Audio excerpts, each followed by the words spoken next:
What's up, everybody? It's Pete, and this is game 35 in my Risk Global Domination Rank Up series, where I am playing Risk Global Domination on Classic Map from Novice to Grandmaster standing. Currently ranked a Master in just under the top 20,000. In this game, it looks like we have 1 AI and 4 human opponents, which is ideal for me. First to act is the AI. Second to act is an expert. Third to act is a master, who's ranked just below me, 20,900. And then we have a beginner, who is a true beginner. We have an expert in the 5th position.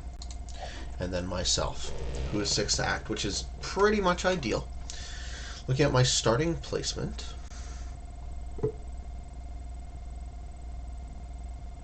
I'm going to lose this 3 unless I can get an easy take out of it. I'm going to move into Greenland, likely, in my second turn. Greenland is central. This is my turn. Okay, so my turn 1 is I'm going to put 2 troops here, 1 troop in Northwest Territories. I'm going to move into Ukraine and then consolidate with these 2 in Great Britain. And then on my second turn, I'll reinforce up in the Americas with an eye to maybe connecting to this territory in Asia and having my 2 large armies separated in the northern hemisphere. Blue makes an early get on South America. It looks like they're going to hold. Fairly early master ranked as well, but wins a lot of their games.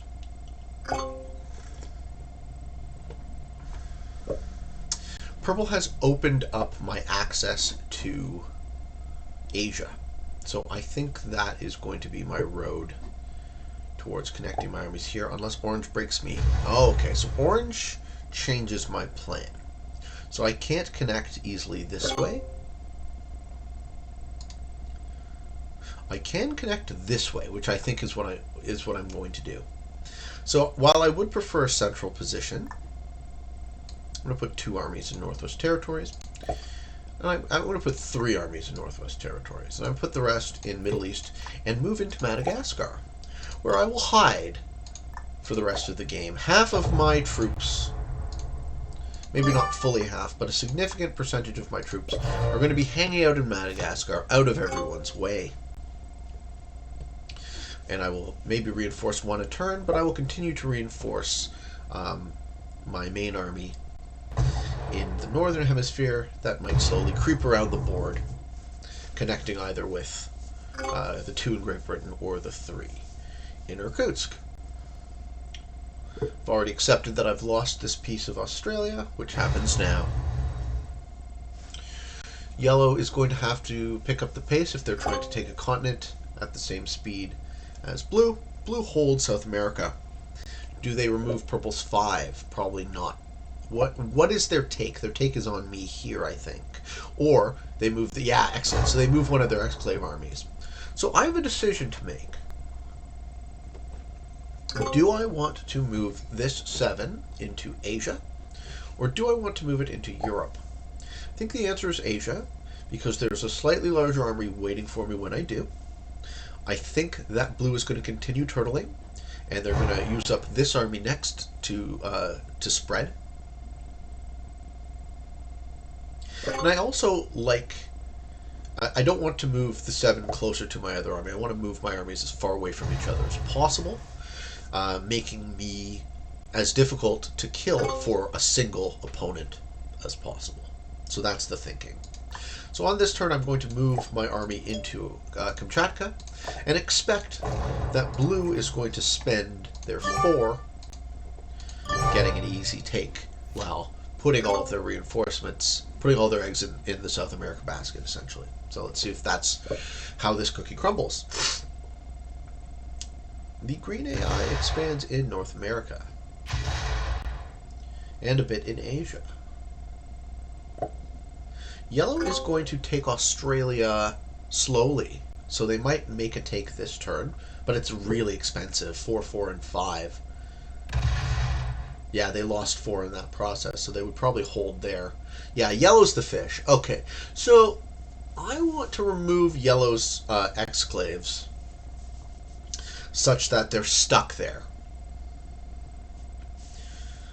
You wanna take the Australia trade? Oh, and they split their army? That's terrible. Wow, so yellow isn't really trying to successfully take Australia, or if they think that's what they're doing, they're failing. Ha! Alright, good job, blue. Blue goes 6-on-2 for my Great Britain and fails to take. They lost their entire reinforcement for the turn. And they've left me a road to consolidate my armies, which I will absolutely take. I'll put them in Kamchatka. I will consolidate. And then I'll try and take out their Japan on the next turn, like they tried to do to me. Purple takes advantage of the opportunity to remove me from Great Britain. Expands a bit. Excellent. And looks very threatening to blue. If I was blue, I wouldn't like this at all. 11 and 8. Blue, you got problems, my friend. You got the continent early. Okay, so I'm going to put 1 man in Madagascar and put the rest into Alaska. Take Kamchatka, consolidate, and pass. This is working out very well for me. Blue is going to lose their exclaves next turn. Yellow also has lost their piece of Asia, so now they're just stuck with South America, which I can easily handle. We're getting our opponents locked into one position, whereas I have maintained 2 positions. If the name of the game in Progressive is to defeat your opponents, being as far apart from yourself as possible, assuming you can defend, is the answer. And yellow spends their match to take Australia. So here we go. They take out 5 of orange, while orange is sitting with a 15 just waiting to re-invade. This does not look like the work of an expert player. So they don't take. They waste their cards. They piss it away. They piss off orange. Orange is ready to crash in. Okay, blue gets an easy take in Africa. And defends. Yeah. Purple's in a bit of a spot because they made this really threatening move, but I don't think they intend on backing it up. Oh, but they got a match! Alright, well, we got a lot of opponents this game matching for board position, which is exactly what I tell people not to do. Never waste your cards early. Never waste your cards to take position. Use your cards to defeat opponents and take their cards. That way, you're never down. Alright, so purple decided it's time to take North America. For whatever reason, that seemed like a good idea for them. But then they don't finish. Yeah. I think purple is just a true beginner at this. They're thinking very carefully. They spread out over a lot of the board, but I'm not afraid of these guys at all. Okay, orange puts their troops into China and continues creeping on Australia, which is great. Let's let yellow and orange fight that fight. Neither of them are accruing any advantage for it. Blue is only slightly ahead of me in terms of troops for having held their continent all game, and I think I'm just going to remove them from Asia now.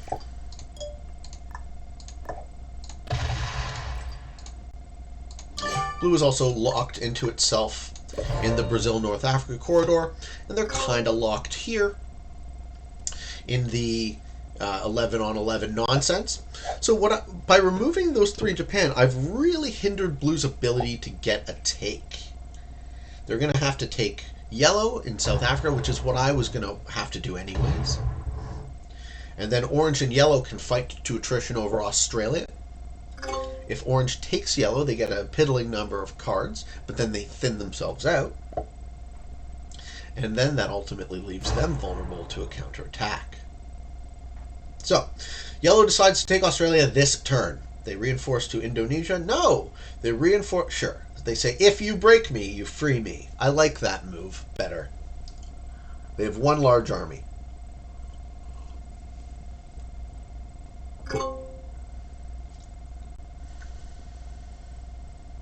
Blue's going to take here, I think. Okay, they take Egypt instead. And some of purple for some reason.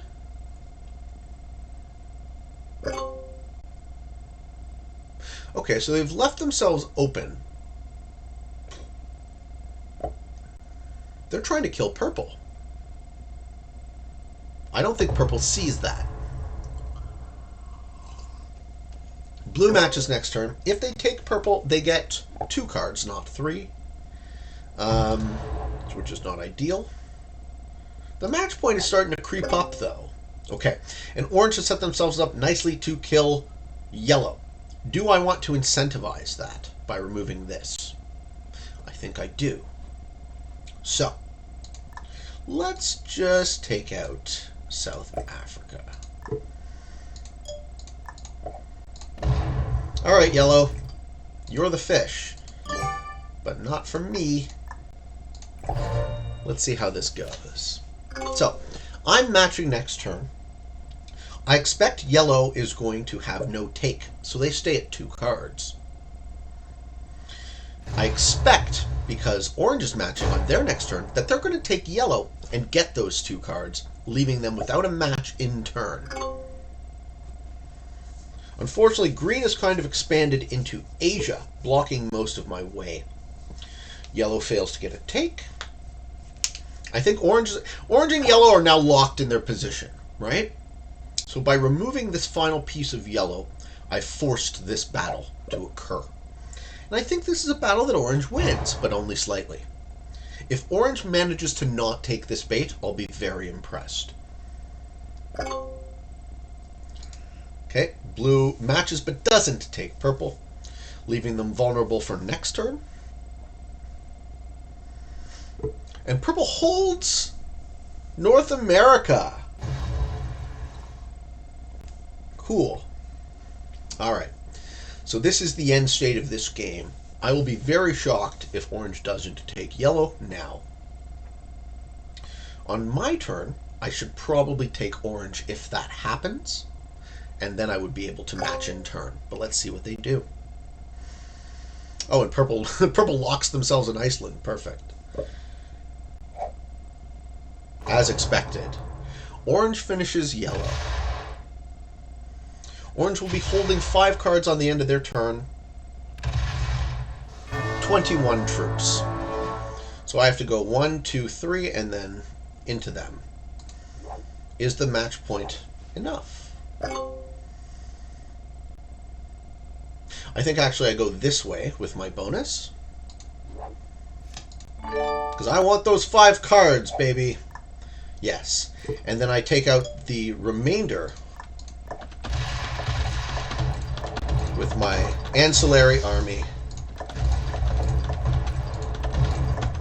So that worked perfectly for me. I set that up. I incentivized orange to take the bait, kill yellow for me, and now I get the bonus. So, we're left with the AI, which I can take now and match again, and then I'll start working on blue.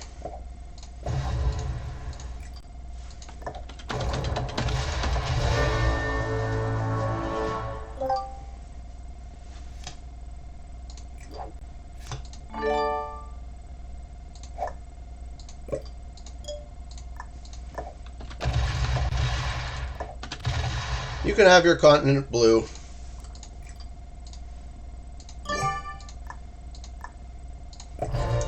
I got a 30-point army, and I got a guaranteed match next turn. I think that's it, guys. I think I just won this game. Whatever blue does. Yeah, so they punched my army back. Cool. Well done. Or do they turtle? No, they punch me. Right on, man. I gotcha. No worries.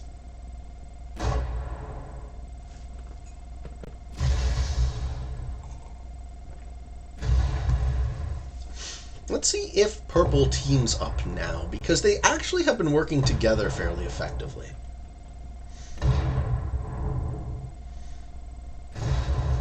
The universal, hey, fuck this guy. The Kill Pete strategy is now activated. Okay. Blue leaves themselves a very unappealing target, camping all the way out into Australia. What does purple do? Purple matches too. Everyone's got 3-point matches this game, eh? Let's just piss all our cards away.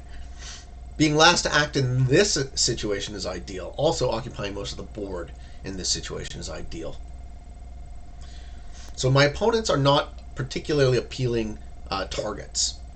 So instead of that, what I'm going to do is I'm just going to spread out across the entire board and force them to either kill each other or take my 9. Nice. Yeah. So I'm now in a situation where I have to spread to survive. But that's fine. I can do that. I will leave my opponents with 1 or 2 large armies each.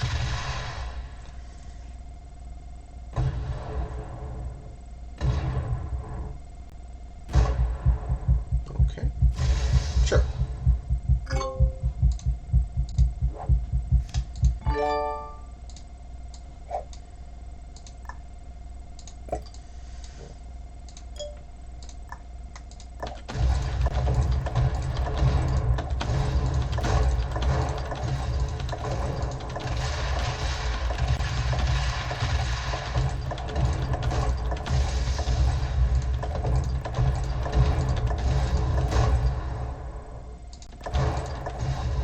Okay, so that is my turn. I'm going to put these troops blocking access to my only real continent that I expect to hold, or try to hold.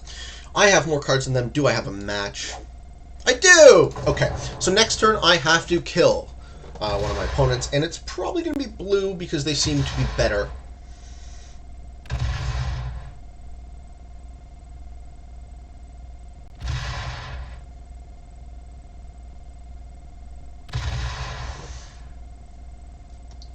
Unless purple can get it together and actually defeat me, which I don't think they have the count. They just can't do it. I'm lucky I got that match, though, because having both of your opponents, even in the end game, completely team up on you is the thing that defeats me.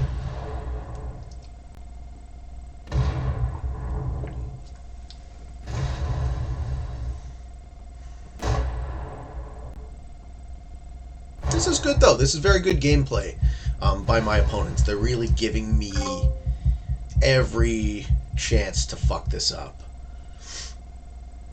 I feel pretty confident about my win. Let's see what purple does. Purple should probably go this way and try and take me out completely. But I just don't think they have the troops. Yeah, so they sit in Europe. No, they keep going. Okay, cool. Good work. It's very close, though. No, now they don't have the troops. Okay, so they can't kill me. So I kill blue and probably win this game after the turn after. Yep. I'm going to give a good game now.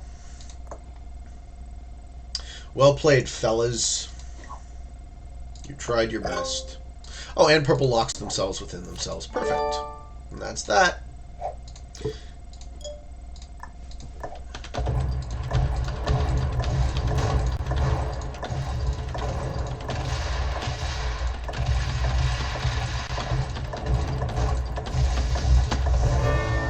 So because purple has no match and has no ability to free their army, I'm not even incentivized to overattack. I just take out blue, I take blue's cards, I put myself in position to take purple next turn. Do I have a match? I do. Alright, that's game. So, another big rule is never do that. Never lock your big army within yourself, leaving it unable to get takes in the end game. It's just a terrible idea. I'm not sure why people do it. They think they're playing defensively. Okay, maybe that's... Okay, so that's what they're doing. They think they're playing defensively. The thing is, you don't play defensively in Progressive. It just doesn't work.